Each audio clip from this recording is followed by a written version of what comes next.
You good? Does my hair look okay? Yeah, I'm good. Okay.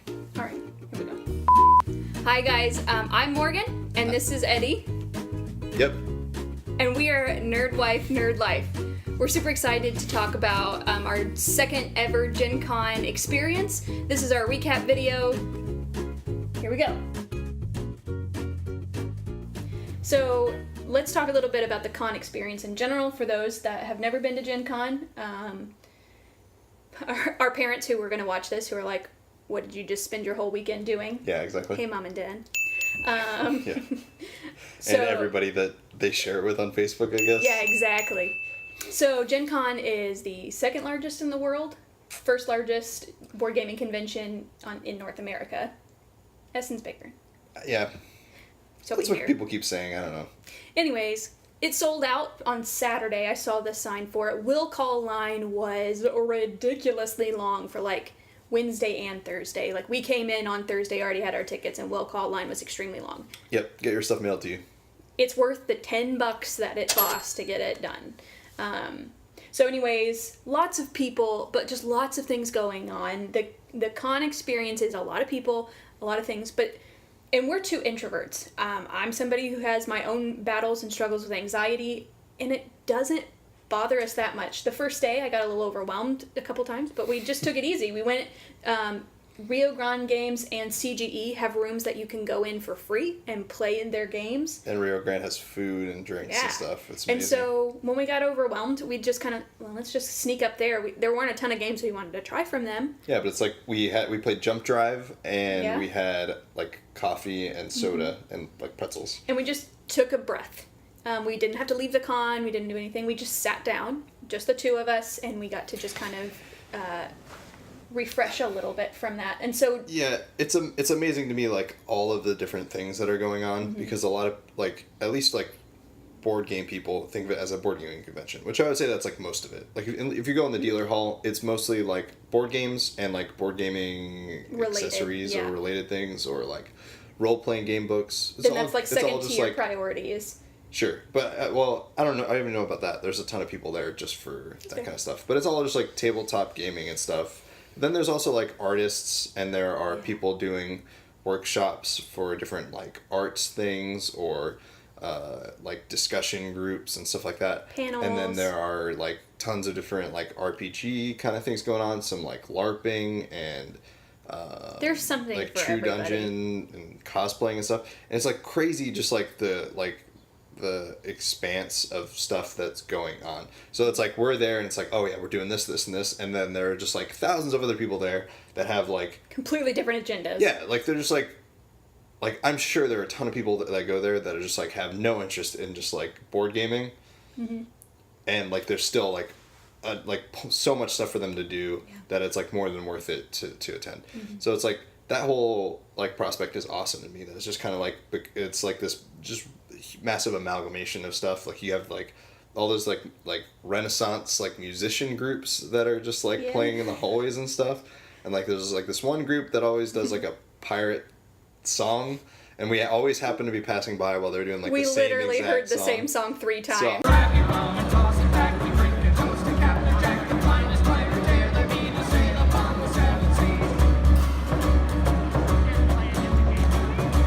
So, just like, do they have like no other sets? Which I'm sure that they do. They're like selling CDs, and I can't imagine they would sell a CD and we heard with like other 2 stuff, songs. but it was pretty funny. That was neat. There's plenty of cosplayers, so you're gonna see 5 million Spider-Mans. We saw an Ursula who had like fish line tied to her tentacles, and so she could move her tentacles as she did it. Like people who are just so creative, and confident in themselves. We couldn't cosplay.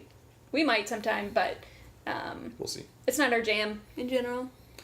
But there's that. There's Cardhalla, which people just can go in and they can build structures with old Magic cards, Yu-Gi-Oh, Pokemon, old CCGs. It's like all cards that are just completely worthless. Yeah, cheapy stuff. They build like surprisingly impressive stuff. Yeah, there was like a trellis bridge across these structures for one of them. Yeah, it was like 2 card towers with like a hanging like bridge of cards in between them. I don't know. They must use some sort of tape or glue or something, because it's not all just like House of Cards style balanced on top of each other. No. But at the same time, it's still really impressive, and I think they knock it down. at the end of the convention. You're supposed to throw money at it. Yeah, and it knocks it down. Which is an interesting way to like donate to. Yeah, and it all goes to a charity. And then there's also a giant balloon sculpture that every year they slowly build this. Last year with the 50th, it was a dragon. This year it was like a UFO thing with like meeple guys and an alien. And so over the weekend you can see it being built. And then at the end, on Sunday, it's family day. And so a lot of families and kids come. And same thing, they do like an auction, side A, side B. People donate money, a side A or side B wins, and then the kids get to destroy the balloon sculpture. Yeah. So lots of destruction going on. Yeah, on but Sunday. it's crazy how much is going on. Like we did even a lot more this year than we did last year, and we still saw maybe like 3% of like everything going on. Yeah, it's crazy. For us, we did not get a hotel downtown. We did Airbnb, which was fantastic. We've done it 2 years in a row now. Both times we've gone to GenCon, we've done that. Saves a ton of money. Yeah, we ended up spending like $40 a night. Mm-hmm. And then we get a parking pass, and we just hunker down all day. Yep. So that's the like most inconvenient part is that we have to park. Mm-hmm. We have to factor in like a half an hour commute process of catch the shuttle, go to the convention center, walk in. Am I stepping on your toes? Yep. Go ahead. It's slightly more inconvenient, right? I assume like the draw to staying in one of the hotels in the convention center is that like, oh, we just bought a bunch of games. We can go upstairs, put them down. You got like a space right there if you need to go take a nap, or like if you're just like, hey, I really want to go play this game. Mm-hmm. You have a space that you can like do it in. Yeah. Although that wasn't really an issue. Like we found tons of places we can play games. There's people gaming everywhere. Every table, every surface. Yep. So for us, we parked at like gate 10. Mm-hmm. Gate 10 parking is like Gen Con's official thing. So we had to buy a pass from them. And it ended up being like $15 a day, which for guaranteed parking. And they shuttle you to the convention center. So obviously, it's more annoying having to pay for that than not. But at the same time, you combine that with how much we paid for like our hotel, it's like pretty reasonable. So, like even on the first day, which I meant to talk about this too. It's so interesting to me that like everyone talks about how much stuff sells out. Which like Symphony No. 9 sold out, and there were definitely days where they ran out of like the copies they allocated for that day, right? Like. We picked up the Witcher RPG book for a friend. We acted as a mule for some people, yeah. Yeah. And, like, we weren't particularly interested in it, but we went to pick it up. The first day, they had run out of copies that they had allocated for Thursday. Mm-hmm. But Friday, we went and picked one up, and it was fine. Yeah, we just had to wait in a line. I think there's this mentality that it's, like, you're waiting in, like if you're there right when it opens, because there's, like, thousands of people that are just, like, waiting for the doors to open at 10 o'clock every day.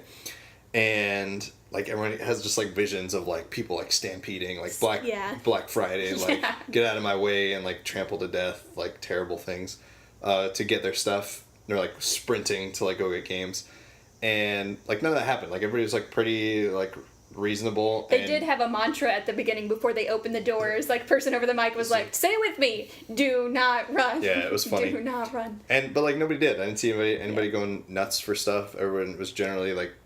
In our experience, everyone was generally like pretty like polite and understanding. But I think there's a mentality when you're standing in like that like a group of thousands of people or whatever, and you're like, I really want to get this game, and everybody everyone I think everyone feels that everyone is there for the same purpose, even though there's like so many different things. It's like, oh, we really want this game, we have to get it before like everybody else like buys it out. And it's like, yeah, when we go in right at the beginning, there's usually lines like as soon as you get there, but like we got everything we wanted to pick up, and this is like the second year in a row that Symphony No. 9, but we didn't we went Sunday morning until for a game that had 50 copies like I think available. If we had played it earlier in the week, like Friday, there's a good chance that we could have gotten a copy, but like Forbidden Sky was like hard to get, but I think at the end of the con, like there were still copies like available. Yeah, and different publishers handle things differently. Yeah. Some will allocate, we're going to sell 100 copies a day, and that's it. Yeah. Which is kind of nice because it gives families who can't come till the weekend an opportunity, and then others will say, well, we're just going to sell till we sell out. Yeah. I just think it's funny. Like, I think that everyone kind of, like, internalizes, like, oh, this is the game that everybody wants. Like, we wanted to make sure we got Root, and we're like, oh, yeah, I think everybody's going to go for it. And I was to blame for that one. I had that feeling of, like, oh, man, we got to go get Root first. We got to get it Root. Because I saw it on Instagram. Everybody had it on their top lists and all this. And he was like, it's okay. Just calm down. I know. She was like... She's like, well, I'll just go do this, and you can go do something else if you want. I'm like, no, we'll go wait in line together. Like, it's not going to be a big deal. And, yeah, like, on Thursday, there was, like, a decent-sized line. We got in towards the front of it, but we picked up the game, and then it's like, Sunday, there were still a bunch of them. Mm-hmm. Like, it's not nearly as crazy as I think there's, a connotation for it. And I think a lot of people also have the opinion that this is, like GenCon is just for, like, buying stuff. Mm-hmm. Like, there's a ton... Like, we did more gaming at GenCon than we've done, like, in a long time. Mm-hmm. Like, all at once. It's what you prioritize. Yeah. There were so many opportunities for us. Like, we could have done more in the hot games room. We could have been in the hot games room more. There were still games that we wanted to play. Like, we never had to try Villainous and stuff like that. And we could have done more in the... game library. Mm-hmm. And stuff like that. And then that's on top of just going to the Rio Grande room. You can play any game they've ever made. Mm-hmm. The CGE room, stuff like that. And so it's just like there's so much going on that you can really make, like, that experience into whatever you want it to be. And it's not, I would say that it's not nearly as chaotic as I think it has a connotation to be. Absolutely not. Yeah. Man, we're like powering through it. Another con experience for us, and I think it was really the only event that we formally went to, and that was the Dice Tower live show, which was great. The Dice Tower, episode 567. Live at GenCon 2018.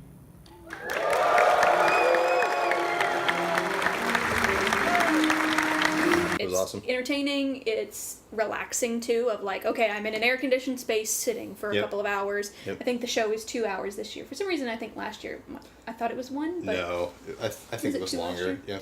Well, because last year they did all the music. They didn't have music this year, which I like music, but I don't necessarily always like board game like parody stuff. Like they tried out different things this year, but it was really enjoyable. You know, we got to see people that we listened to on the internet and talk hear their about opinions games, and there were a bunch of new announcements. So that was exciting and really fun. So one of my favorite parts of the con is just traveling. Let's be honest. All right, that's fair. Going to new places, or even places we've been before. Just trying lots of food. Mm-hmm. And the best part for me is they bring in all the food trucks that line like to the streets outside of the convention center and a few in front of like Lucas Oil Stadium. And I really just love trying all different types of food. Yeah. And so we kind of really doubled down on that this year, did most of our meals at the food trucks, which again, I know some people like will bring a lot of snacks and like make food at home, try to save money that way, which, we planned that into our budget. It's like we really enjoy trying all these different kinds of foods, and it was awesome. What was your favorite like food truck that we had? I love pierogies.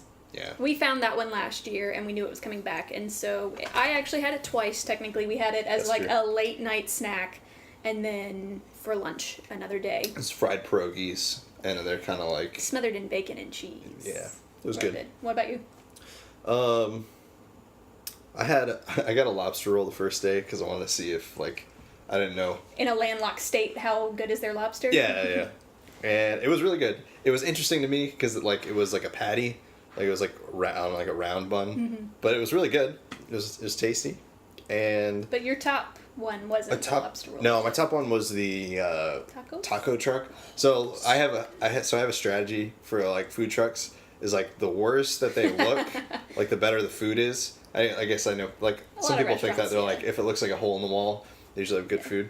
Yeah, so it's like there are a ton of food trucks that all look like really like pristine and like really well branded. Well branded, and like just their truck looks really nice. And then you get some that are just like this little trailer pulled by like a 1982 van. Yeah, like the family minivan, and like their menu is like a piece of paper like taped to the written in marker. Yeah. And it's like that place is in business because their food is good, right? Yeah. So one of the places we went to is Las Tortugas, like food truck, and they just had tacos. It was like 3 tacos for $10, and I'm like, that's an awesome deal. And it was delicious. And yeah, I had 3 chorizo tacos, and it was absolutely fantastic. Best thing I had the whole time. But some of the other stuff we had, there was a Jamaican truck, same kind of deal. It's like not the nicest looking place. They literally served the food out like a little tiny square window out the back. It was like, Yeah, it looked like Eddie, like a prison kind of thing where it's got like the say the password. yeah. But I had goat curry there, and that was like it was so good. And just like that's just part of the fun too. Is that it's just going to these different places, and then we finished the night off or the trip off with the Mikado sushi place right outside of GenCon, and It's right next to all the food trucks, so Yeah. it's not a walk or anything. that place is always like a little melancholy for us because we do it like at the end when like we're about to go home, We're sad. and so we're just kind of like, oh, this is the end, it's over. So we always try and talk about our top experiences and Yeah. what we had fun with. So But that was Food- awesome. Anything food else is that you great. really liked food wise? food wise, there's a coffee shop right there. I think it's called the Bee Coffee Roasters. Bee Coffee Roasters.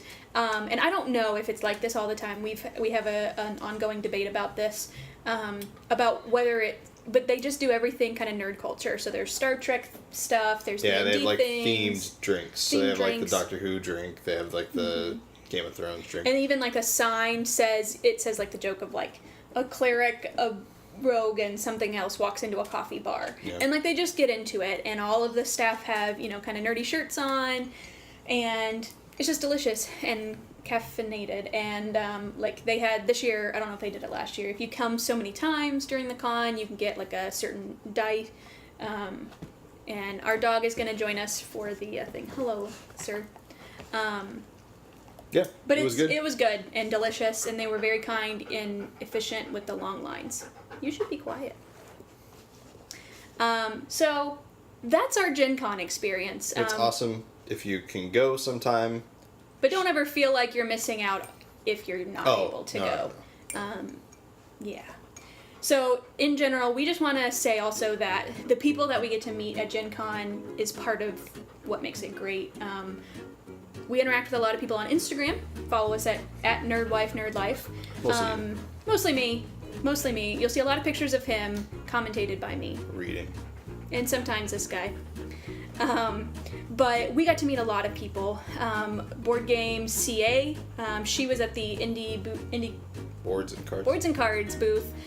Board Game Librarian made me question my existence when she waved at me while we were in the Plan B line, and I had to look around and be like, there's no way she knows who I am or cares about who I am, but she did, and she came up and talked to us, and we went back later and got a picture. Like we said, we got to game with Board Villain. We met Danny from Danny and Derek Play Games. Rolly Matrimony, Team Nisma, just really great people that you get to hang out with. If you interact with people online, there's a good chance you'll see them. So that'll wrap it up for our Gen Con 2018 recap video. Thanks for sticking with us. Like we said, it's the people that really make this hobby great. And so we thank you if you followed along with us on Instagram or on Twitter.